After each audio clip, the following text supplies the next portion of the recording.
Bismillahirrahmanirrahim. Assalamualaikum warahmatullahi wabarakatuh. Hai teman-teman, jumpa lagi di channel Septin Hari. Kali ini kita akan membahas tentang tes wawasan kesehatan haji berdasarkan yang sudah tes wawasan kesehatan haji tahun 2025. Jangan di-skip supaya teman-teman yang ingin menjadi pelayan tamu Allah bisa lulus di tahun 2025. Nah, jadi teman-teman, eee, kemarin, part sebelumnya sudah saya jelaskan bahwa banyak soal-soal baru yang akan keluar di tahun 2025 yang kita tidak sangka-sangka, teman-teman. Jadi teman-teman benar-benar persiapkan diri teman-teman dengan sebaik-baiknya. Jangan terlena dengan tipe-tipe soal lama saja, tapi teman-teman harus, explore lagi update-update-an terbaru tentang, perhajian gitu teman-teman ya.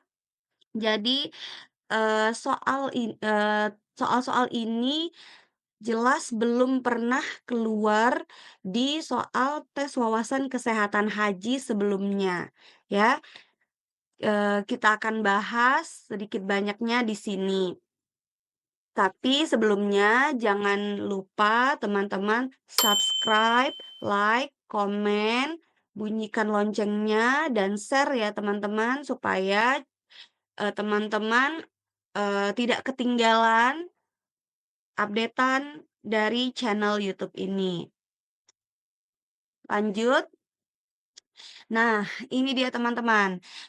Pasti teman-teman beberapa yang, mungkin belum familiar dengan KMK atau Keputusan Menteri Kesehatan Nomor 508 Tahun 2024. Jadi di sini saya akan, mencoba meng-highlight yang mana yang, kemungkinan masuk soalnya gitu teman-teman ya. Walaupun kita tidak punya soal resminya seperti apa, tapi dari yang sudah tes sebelumnya, menyampaikan bahwa KMK 508 tahun 2024 ini masuk menjadi soal di tes wawasan kesehatan haji. Jadi teman-teman jangan sampai, tidak membaca tentang KMK 508 tahun 2024. Karena tidak mungkin kita hafalkan seluruhnya dalam beberapa hari, yang sudah semakin mepet waktunya, jadi kita akan bahas langsung, ke inti-inti yang kemungkinan masuk ya, tapi, tetap simak sampai selesai. Jenis pemeriksaan kesehatan jemaah haji, menurut KMK 508 tahun 2024 ada 4 pemeriksaan kesehatan haji ya. Jadi yang pertama adalah pemeriksaan medis, medical check up, yang kedua pemeriksaan kognitif, yang ketiga pemeriksaan kesehatan mental, dan yang keempat pemeriksaan kemampuan melakukan aktivitas keseharian, activity daily living secara mandiri. Nah, ini yang dilakukan pemeriksaannya di puskesmas atau rumah sakit di kabupaten atau kota yang ditunjuk sebagai pemeriksa kesehatan haji, teman-teman. Nah, oke kalau pemeriksaan medis, dia ditanya dari mulai anamnesis sampai, selesai gitu, anamnesis, pemeriksaan fisik, pemeriksaan penunjang gitu ya. Itu teman-teman boleh, baca lebih lanjutnya di KMK 508. Nah, di sini yang saya mau tekankan, mulai dari pemeriksaan kognitifnya teman-teman.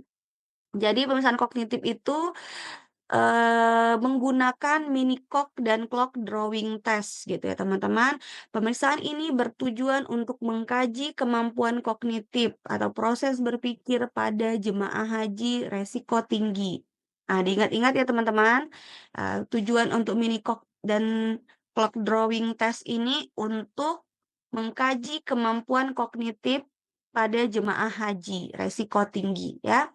Kemudian yang kedua, pemeriksaan kesehatan mental. Pemeriksaan kesehatan mental dengan menggunakan the abbreviated mental test score atau A. Pemeriksaan ini untuk menilai demensia, orientasi, daya ingat, dan konsentrasi pada jemaah haji resiko tinggi. Yang keempat, pemeriksaan Activity Daily Living atau ADL. menggunakan indeks Bartel di sini teman-teman ya. Pemeriksaan ini mengetahui kemampuan melakukan aktivitas sehari-hari secara mandiri pada jemaah haji risiko tinggi. Nah, di sini yang pertama akan kita bahas pemeriksaan mini cock dan clock drawing test. Nah, ini bagaimana pemeriksaannya? Jadi, mini cock ini adalah tes screening yang cepat dan sederhana untuk membantu mendeteksi demensia pada tahap awal, teman-teman. Bagaimana pelaksanaannya?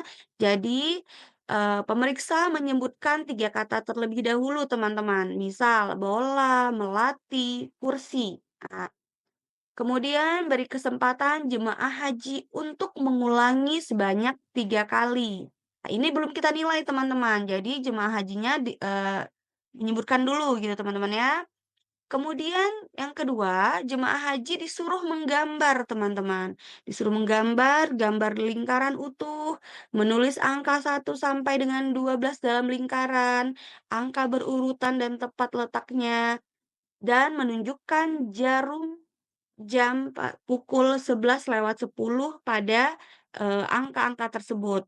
Skor 1 untuk setiap instruksi benar dan skor 0 jika salah, ya.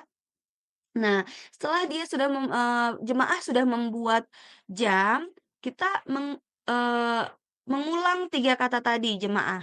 Jadi jemaah haji menyebut kembali 3 kata sebelumnya. Tidak perlu berurutan, yang penting, benar gitu ya teman-teman.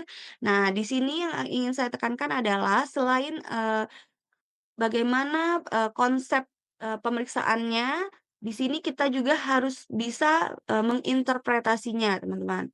Jadi bisa jadi yang masuk adalah cara pemeriksaannya atau interpretasinya gitu ya, teman-teman. Jadi, fungsi kognitif normal apabila mampu menggambar jam dengan sempurna, skor 4 pada clock drawing test dan mampu mengingat 3 kata, skor 3 pada mini clock test. Nah, fungsi kognitif menurun apabila tidak dapat mengingat satu atau lebih kata yang diberikan. Skor kurang dari 3 pada mini clock dan atau tidak mampu menggambar jam dengan sempurna. Skor kurang dari 4 pada clock drawing test. Ini yang harus diingat-ingat teman-teman ya. Nah, lanjut ke AMT score ya. AMT score ini apa, yang tadi ya, ini ditanyakan 10 soal. Nah, 10 soal ini, nanti dari 10 soal ini, jawaban salah nilainya 0, jawaban benar nilainya 1, teman-teman. Nah, ini contoh daftar pertanyaan yang akan diajukan kepada calon jemaah haji yang akan berangkat ya. Nah, dari situ kategori penilaiannya, jika pertanyaan nomor 1 sampai dengan nomor 4 terdapat satu atau lebih jawaban yang salah, maka termasuk kategori demensia berat. Jika pertanyaan nomor 1 sampai dengan 4 benar dan nilai keseluruhan kurang dari 6, maka termasuk kategori demensia sedang. Jika pertanyaan nomor 1 sampai dengan 4 benar dan nilai keseluruhan 6 sampai 8, maka termasuk kategori demensia ringan. Jika pertanyaan nomor 1 sampai dengan 4 benar dan nilai keseluruhan lebih dari 8, maka termasuk kategori tidak demensia. Nah, teman-teman, mungkin teman-teman bisa baca sendiri KMK 508 tahun 2024 ini, tapi, akan sangat, sulit bagi teman-teman jika tidak tahu clue-clue yang mana yang kemungkinan besar ya, kemungkinan besar akan masuk. Jadi teman-teman bisa tandain, kemungkinan-kemungkinannya ya, yang jelas dari, yang kita bahas di sini. Nah, jadi ini, boleh diingat-ingat teman-teman ya, kategori-kategori penilaian pada AMT ini ya.